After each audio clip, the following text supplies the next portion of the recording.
বললে চলে।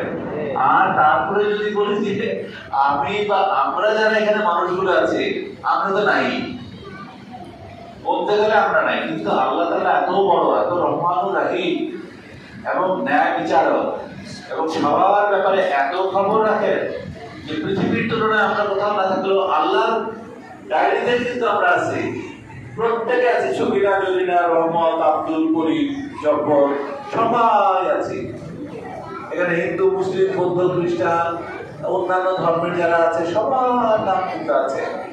যারা ভালো কাজ করবে, আমাদের ধর্ম মতে যারা ভালো কাজ করবে, তারাই সবাই আল্লাহ তাআলা তাদের বিচার হাসরের দিন কি করবে, বিচার করে কি করবে, আমাদেরকে কোথায়, আমাদের কি দোজখে পাঠাবে? ভালো কাজ করলে কোথায় পাঠাবে? তোমরা বড় বড় না ছোটরা বলো, জান্নাতে। আর যারা খারাপ কাজ করবে ওরা কোথায়? আচ্ছা, ভেরি গুড।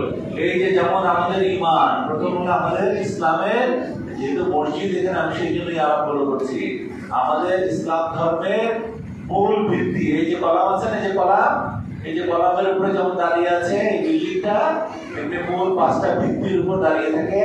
এছাড়াও আরো ভিত্তি বানানো যায়। যেমন প্রথম হলো ঈমান, তারপর কি আমি চুপচাপ করে নামাজ পড়বো, কেউ দেখলো কেউ দেখলো না, টাকা পয়সা লাগে না। আমি চুপচাপ করে দান খয়রাত করবো, হ্যাঁ, যাকাত দেবো। আমি চুপচাপ করে কি করব?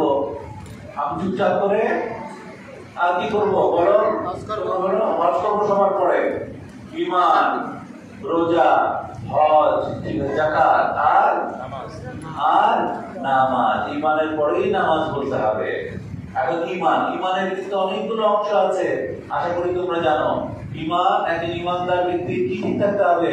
ঈমান থাকতে হবে। ঈমান বলতে কি বোঝায়? ঈমান বলতে আল্লাহর একত্ববাদ।